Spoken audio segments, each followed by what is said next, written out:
a Jew, that's why she's here. That's also the best thing about her. She once dated 50 Cent, not the first time a Jew bent over for 50 Cent.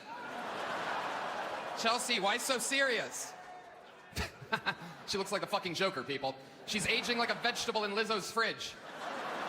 Yeah, and she fucking sucks and always has, by the way. Her whole act is just talking about how it's stupid to have kids. We get it, your ovaries are busted. That's like if Kevin's whole act was about how roller coasters aren't that cool anyway. But seriously, Chelsea actually had her eggs frozen, not on purpose. They're just inside of a cold, frigid bitch.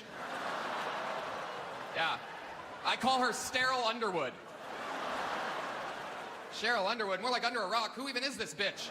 You look like a grape Laffy Taffy that went through the dryer. How have you been sitting next to me and playing drums the whole night? That hair. The purple.